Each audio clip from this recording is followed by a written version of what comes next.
Hey guys, this is Miss Harris. I'm going to do something a little bit different this week. I'm going to read a classic book to you, and then we're going to make a drawing inspired by that book. And I'll kind of talk you through different ways that you can create your own unique drawing. Okay, let's get started.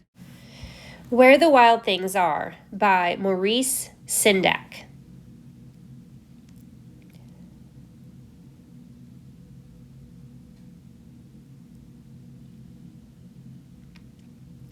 The night Max wore his wolf suit and made mischief of one kind and another, his mother called him Wild Thing, and Max said, "I'll eat you up." So she sent him to bed without eating anything. That very night in Max's room, a forest grew and grew and grew until his ceiling hung with vines and the walls became the world all around. And an ocean tumbled by with a private boat for Max, and he sailed off through night and day, and in and out of weeks, and almost over a year, to where the wild things are. And when he came to the place where the wild things are, they roared their terrible roars, and gnashed their terrible teeth, and rolled their terrible eyes, and showed their terrible claws, till Max said, "Be still," and tamed them with the magic trick of staring into all their yellow eyes without blinking once, and they were frightened, and called him the most wild thing of all, and made him king of all wild things. "And now," cried Max, "let the wild rumpus start."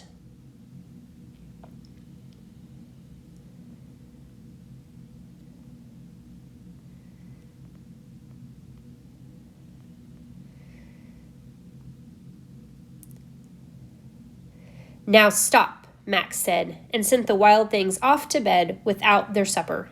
And Max, the king of all wild things, was lonely and wanted to be where someone loved him best of all.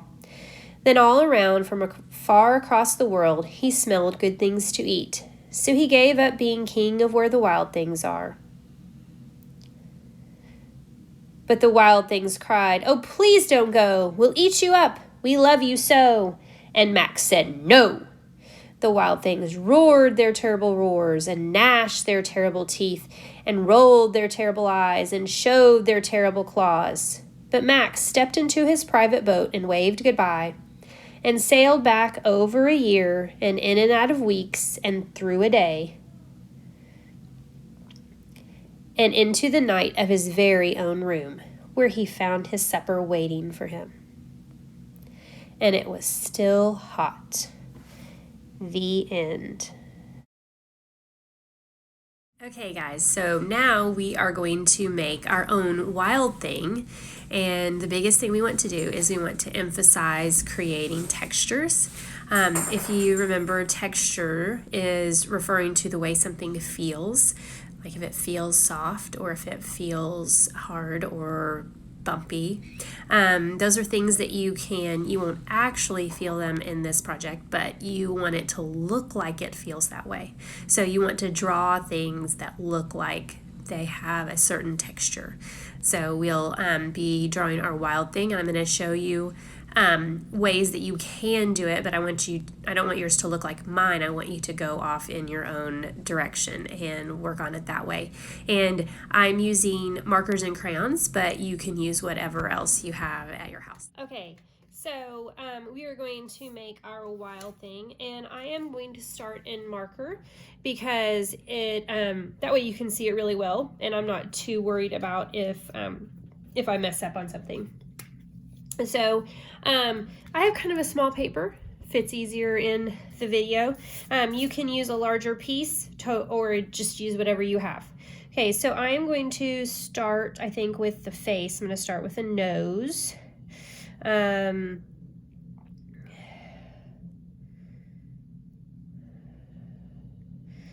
then I'm going to add some eyes. And then I am going to give him pretty large mouth with some teeth. And I actually got this a little bit closer to the top than I really wanted to.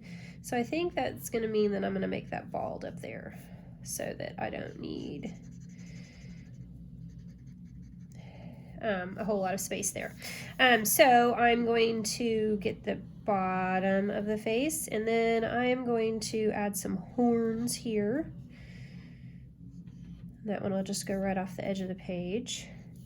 And then I'm still going to add some hair, but I'm just going to make it down like this. And remember, we're talking about textures. So I've got some fuzzy hair going here and some sharp teeth. Then I am going to start creating the body, and I'm going to make it kind of round. And I think I'm going to make what looks like a fish scale on it.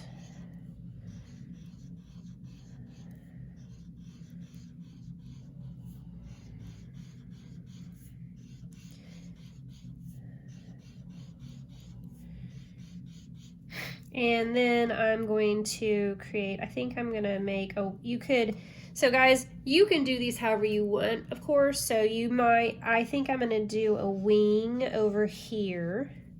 And then I'll do an arm over here.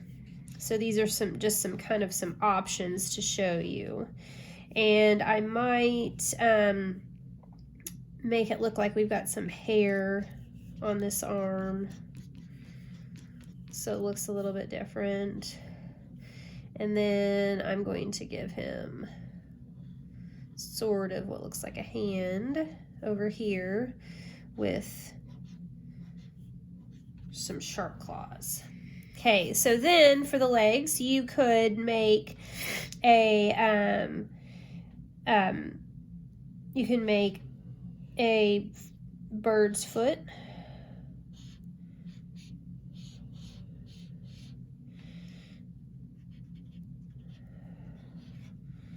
Like this, and fill that in because I kind of messed that up, but I'm making it work.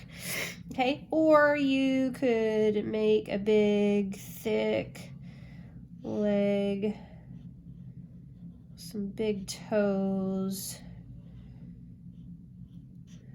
coming down like this, and then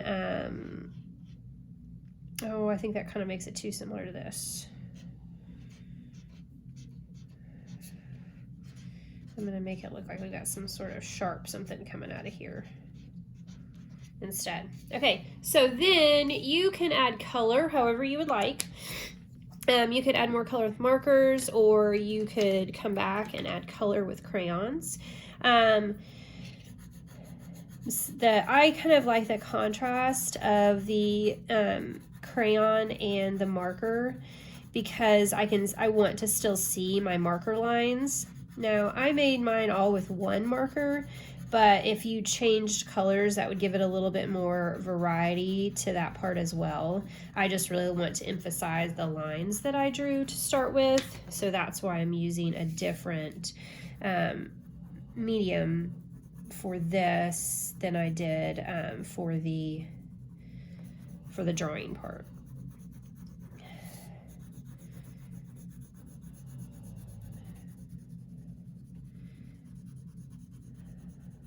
So I'm trying to go a little bit fast because I know you guys can certainly color in on your own. So one thing you can do is I've got a variety of colors. I also have a little bit more variety of colors, I think, in my crayons than I do, that might be the same color, yeah, than I do in markers. But I can vary how hard I press down and get a really light color. Press down a little harder and it gets a little bit darker, a little bit brighter.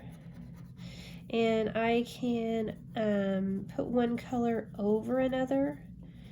So I'm doing a light bit of this on this row, and then I'm going to do this one a little bit on top of it. So they that's how you can kind of blend the colors when you use crayons. And then I'm just going to make this get darker as I go down.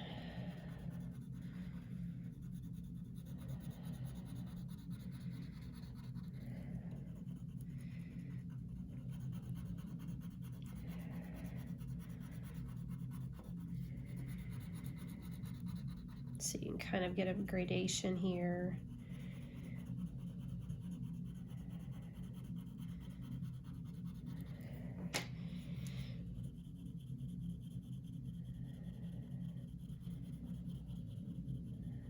So again, I'm blending my dark green and my light green.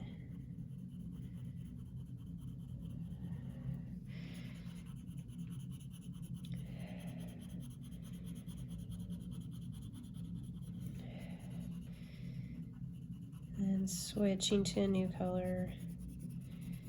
And then I'll press down a little bit harder down here. So then I'm going to, I think I'm going to make the face blue.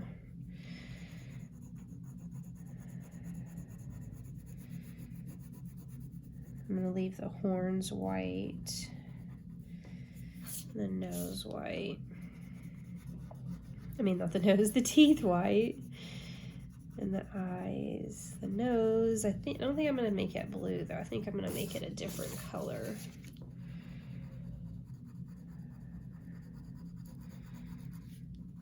Kind of make it stand out a little bit more, even though our noses are different colors than our faces generally. I like the shape of it and I want it to pop a little bit. So I think I'll do a red.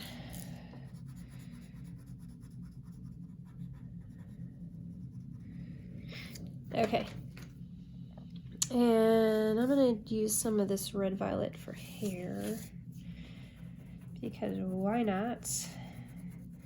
I'm making mine pretty colorful.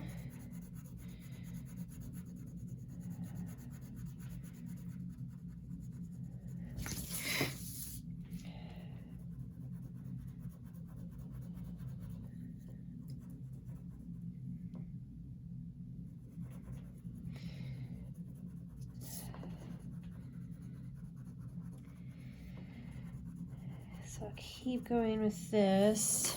And then, I guess I haven't used purple yet, and I've used pretty much everything else. Oh no, purple's the background color, so I'm not gonna do that. So I think I'm gonna make, oh, I thought that was black. That's blue-green. Sure doesn't look it. Okay, I'm gonna grab a black for the legs.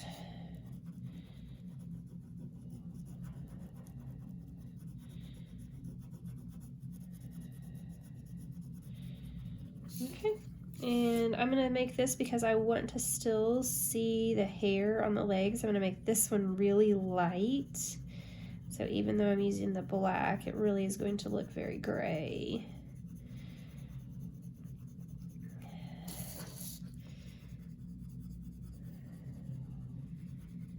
Make it much lighter that way. Okay, so there you go. You can see what you can do with making a wild thing. I miss you guys. Bye.